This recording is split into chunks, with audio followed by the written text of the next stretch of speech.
Governor Cuomo officially announces the special prosecutor to look into allegations regarding Eric Schneiderman. Now, the jockeying begins for the people who want to become the next Attorney General of New York. Then, President Trump threatens the media again, but this time it could be worse. We're going to explain why this is dangerous for a democracy. And also our interview with, Roger Stone. We grill the Trump friend here and political operative about WikiLeaks, his relationship with the president, and more.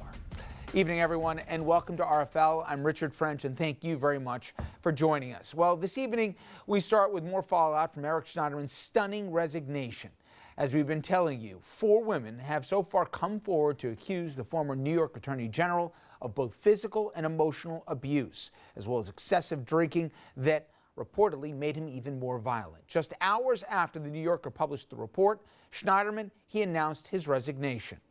Well, today, Governor Cuomo, he held a news conference with the special prosecutor he has appointed, and they spoke about what comes next. Dominic Carter, he was there, and he joins us live now from outside of Cuomo's office in Midtown Manhattan. Dom, you could not have imagined this just a week ago that we'd be sitting here tonight having this conversation about this now former Attorney General. No one, absolutely no one, Richard, could have predicted the circumstances, the situation that Mr. Schneiderman finds himself in. Today, the governor lashed out. The governor talked to reporters. Nice to see you here, Dominic. You haven't been around much. You've been up in the Mid-Hudson, but good to see you. Thank you, Governor. And says with the Schneiderman investigation, no stone will be left unturned. Are you personally disappointed with Mr. Schneiderman? Am I personally? I don't have a personal, I wouldn't say I'm personally disappointed. I don't have that kind of relationship. Do I believe he has disgraced the office? Yes. Do I believe he has dishonored elected office? Yes. Do I believe he has dishonored public service? Yes. And as a human being, as a citizen, as a person, do I believe that type of conduct is reprehensible? Yes.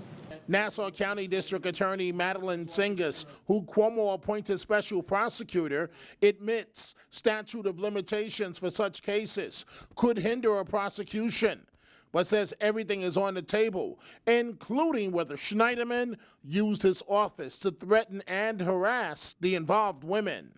Your charges can range from violations such as harassment, through assaults, through sexual assaults, through kidnapping, through obstruction of breathing, strangulation. No one is above the law.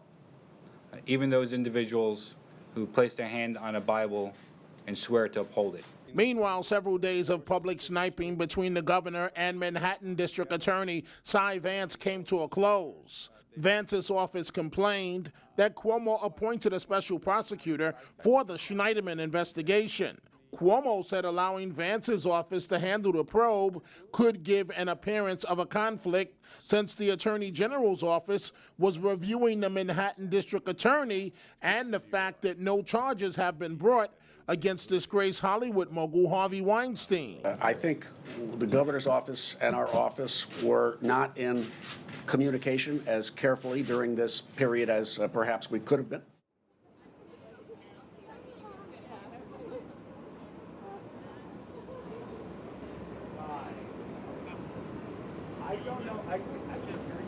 Richard, the attorney for Schneiderman is promising a vigorous defense should there be criminal charges. Meanwhile, the special prosecutor, she says that she is willing to sit down and talk to any potential alleged victims of Schneiderman that are willing to come forward. Reporting live from the governor's office in Lower Manhattan, I'm Dominic Carter. Actually, Midtown, I'm Dominic Carter. Richard, let's go back to you in the studio. Understandable mistake since he's been living at courthouses seemingly for the past year. Thank you, Dom. All right, another big issue, obviously, beyond what happens to Schneiderman next is who will become the next full-time Attorney General of New York. Now, it is one of the most coveted jobs in the country, not just prosecutorial jobs, but if you want to talk about a launching pad to a host of possibilities here. The Attorney General position in New York certainly has been that in the past. Now, Solicitor General Barbara Underwood, she the interim AG, but lawmakers in Albany, they're meeting shortly to determine whether or not she will keep the job until the end of the year. And on Election Day in November, that position, it will be on the ballot. The short list of possible candidates just keeps on getting longer. Names familiar to this program as guests, and also obviously for the Conoscenti here, Zephyr Teachout, New York City Public Advocate Letitia James. They're in the conversation, as we've already been telling you. So is Preet Bharara, Congressman Sean Patrick Maloney, Congresswoman Kathleen Rice, and a slew of other state lawmakers. Now, I want to bring in our panel. Amy Seiskind, she's president of the New Agenda and also author of The List. Richard Brodsky, former Democratic New York State Assemblyman from Westchester, professor at NYU. And by the way, Richard not only served with Eric Schneiderman in the Assembly, but also ran for Attorney General as well. We're joined by conservative strategist Bill O'Reilly and Andrew Whitman, our senior political correspondent. Okay, let's get to the human and the political in a second. But on the human side, you served with Schneiderman, like I said, in the Assembly. You also ran against him for AG. I'd heard stuff like we all had, but not remotely what we heard in that bombshell report, where literally 2.5 hours after its printing, he resigned. Did you have any idea he had these demons? Those demons, which particular demons? There's a lot to choose from. The from. hitting demon, the violence demon, those kinds of things. There's no mechanism to know that stuff. Eric was always a little different in a lot of ways, but nothing that would provoke a sort of a, I really think there's something seriously wrong with this guy. And it's not just seriously wrong in terms of his private behaviors. How crazy do you have to be to go out on a Tuesday and make a speech about the need to protect women from violence, and then go home Tuesday night, have a drink, and hit somebody? There's a real, it's Elliot Spitzer too. There's a real mental health issue. It's not even hypocrisy. It's I don't power. know It's what it is. intoxicating. It's intoxicating for some of these I men. the They God don't know how to. complex here, but You think I remember it's about power? It's absolutely. Well, he hit. Not only did he hit them, he then threatened them that if they did anything about it, he would come down on them with our laws. And so he intimidated them emotionally as well. And this is typically the case. And I think that's why it's really important in this particular case that we replace this and make a statement. It's nice that they have an interim appointment as a woman because she was number 2 in line, but I'd like to see a woman fill that role. And I'm proud of the Democratic Party that we're taking care of business when this stuff comes up, because it's coming up on both sides, but you know, that sets up a position now where the Republicans, on the other hand, are leaving in people that have equally disgusting position. In that conversation we will have for another time. But Richard, I mentioned some of the names. Amy also touched on a point that people have said. Carl Hastie has mentioned already that it's time for diversity in the position. Yes. That they believe a woman should have the job. Now, there's 2 jobs. There's who's going to fill it out till the balance of the term, and then who's going to be on the ballot in November. And few, if any, people whose names have surfaced have said thanks, but no thanks. What are you hearing? And it's frankly coming out of the Assembly, which in large part is going to decide who's going to get this gig. Well, given the numbers, it's largely an Assembly position. I think the governor's political interests are legit. This is similar to what happened when there was a contest between Carl McCall and Carol Bellamy to fill the seat that Ned Reagan left for controller. But it's a place where politics has a role. And in that light... Are you hearing that Letitia James has whipped up enough votes in the Assembly, and that the way the deal would be that Diaz would basically throw, the Democrats from the Bronx and whatever behind her candidacy? There's all kinds of sloppy talk, and that's part of it. This is a law enforcement officer, and whatever the virtues of any gender, race, geography, politics, well, all that stuff has its place, but you really need to be sure that whoever is going to do this knows the law. And do you believe that whoever they give as the interim, well, certainly won't be assured that they'll be get the job again in November, that it would be the preference that who's ever appointed will be running as an incumbent and obviously have a distinct advantage in November? I think that's what the governor wants, and I think there's a legitimacy to that. there would have been a different pool of candidates if this was an interim appointment, and the notion was let's have a fair fight in a primary to see who becomes the candidate. But the linking of the two is a way to sort of make sure that the political process has less of an impact for next year than it might normally do. And Andrew, it's funny. The governor plays a role in this.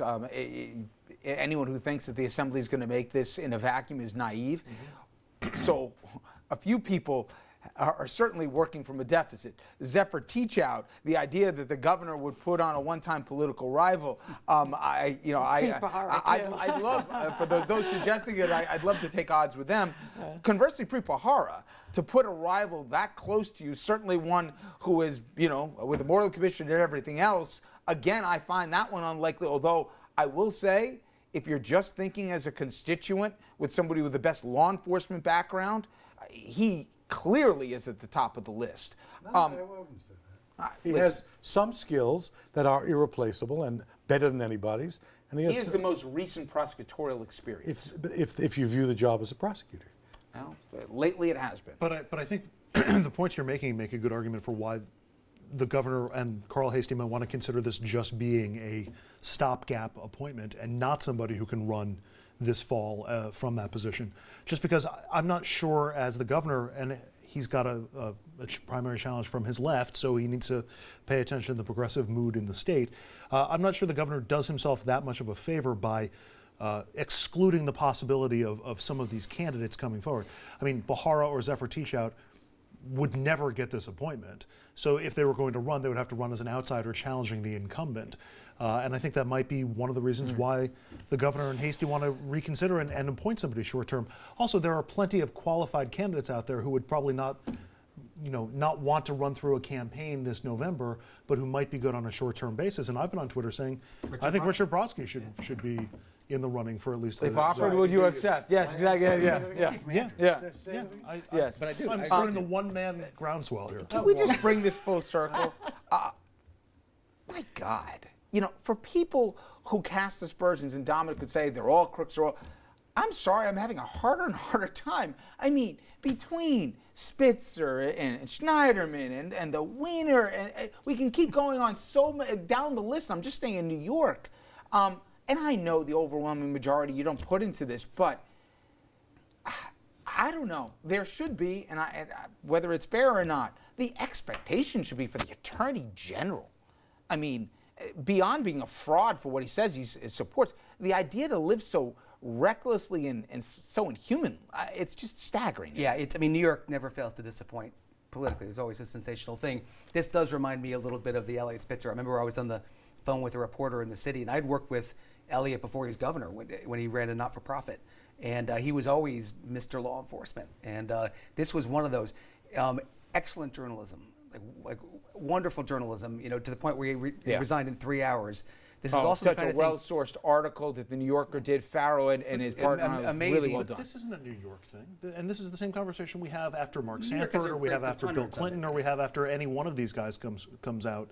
And we find out what they're doing behind closed doors. There's something psychologically about a lot of these people that makes them seek that position because they're seeking something they weren't able to get. But you know what? To the point you made, I remember Elliot Spitzer. How many women do you hear coming out with this corruption and stuff? I mean, it's 90%. I mean, it's corruption. This is different. This is venal. But I'm talking in the same orbit. Right. It's not. I'm talking. It's absolutely in the same orbit. No. Richard, why I'm starting to feel it's a little different is Elliot Spitzer held a press conference that we covered where he said prostitution is not a victimless crime and that he was going to make a point of going after the Johns because of just, wait a minute. And on a Tuesday, to your point, you have Eric Schneiderman being the champion for Me Too when he goes home, smacks around, and calls him a slave. What do you say to that, Dr. Freud? Both of them, that's the point. Both of them deserve to be held accountable and punished as the law would require them punished. But to think this is anything but mental illness and its power, Well, There you are a can lot of diagnose as Donald Trump mentally There- ill. there- Yes, I mean, it's a there are- narcissistic Richard, there's a part of this personality you can't disorder. ignore, There which are is- a lot of people who That's seek not- power Which who is don't hit Reportedly, anybody. disparaging in mental every single illness. time there is, do you know who I am? Do you know what I can do? It's and the power. offensiveness, which I know you agree with me on, but that part of it isn't just your, dime store creep who slaps around a woman. These guys are using their position in a chilling capacity. And it's now starting at the top because we're letting Trump in and all these people. And it's these are sort of advocates here it's of coming defending full women's rights. circle, Oh too. my God! Yeah. All right, coming up next, Trump goes after the media. I know you've heard this one before, but this time many are saying he has really crossed the line.